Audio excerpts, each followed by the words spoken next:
ninkan maalqabeenka oo gabowgu wajigiisa corcor u yeelay ayaa balaayiin dollar ku bixinaya sidii uu noqon lahaa wiil 20 jir ah. caafimaadkiisa waxa uu xilsaaran 30 dhakhtar.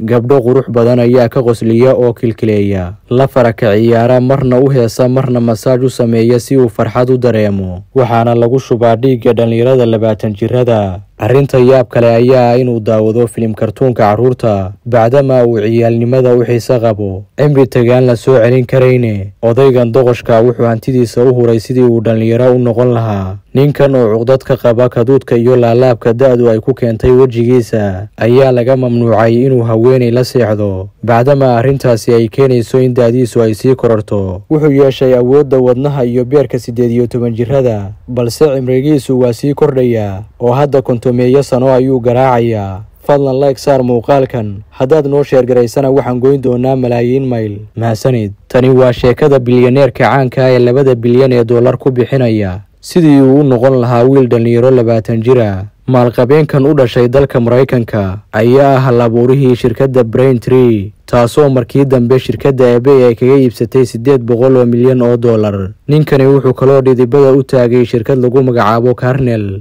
oo samaysa qalab lagu xiro maskaxda, taasoo lagula soconayo hal-abuurka iyo waxqabadka maanka bini'aadamka. wuxuu kaloo leeyahay hay-ad taakulaysa shirkadaha soo koraya ee sayniska iyo tiknoolajiyadda qaabilsan. maalqabeenkan oo lagu magacaabo Ryan Johnson waxaa la shaqeeya ilaa 300 oo dhakhaatiir khuburo ah, kuwaasoo maalin kasta iyo saacad kasta ku howlan mashruuciisa is-carruuraynta ee lagu magacaabo Blueprint. mashruuciisa is-carruuraynta ama is-dhalinyaraynta ee lagu magacaabo Blueprint hadafka uu Ryan Johnson ka leeyahay inuu dhakhaatiirtan hal meel isugu keeno oo balaayiin dollar ku bixiyo ayaa ah in xubnihiisa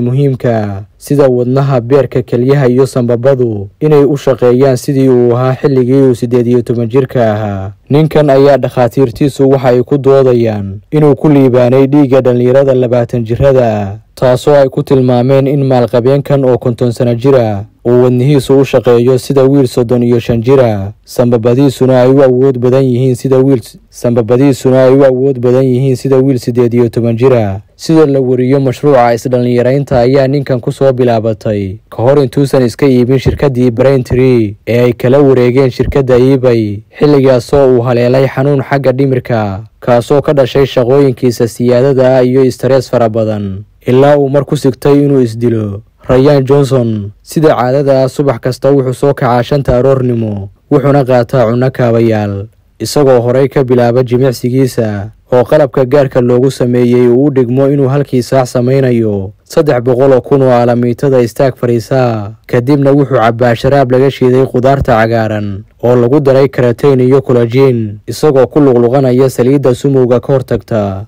intuusan seexan 2 saac ka hor waxaa loo geliyaa ukuyaallo indhihiisa ka masaxaya iftiinkii ku dhacayay maanta oo dhan, waxaana lagu baaraa kombiyuutarro lagula soconayo dhaqdhaqaaqa jirkiisoo dhan, xataa awoodda xubintiisa taranka halka ay marayso iyo dhaqdhaqaaqa seedaha iyo murqaha. waxaana dhacday in sida uu xayrta ula dagaalamayay uu markii dambe ku sigtay in wadnuhu uu shaqada gabo markii duxdiisu ay noqotay 300%. ninkan ayaa indhaha caalamka soo jiitay tan iyo markii uu shaaciyey mashruuciisa is-dhalinyaraynta, maadaama lagu guulaystay tijaabadii koowaad ee jirkiisa lagu sameeyey, halka uu tii labaad doonayo in iminka lagu sameeyo aabihii oo 70 jir ah, kaasoo lagu shubay dhiigga wiil 17 jir ah si dhalinyaro looga dhigo waayeelka duqoobay ee aabihiisa.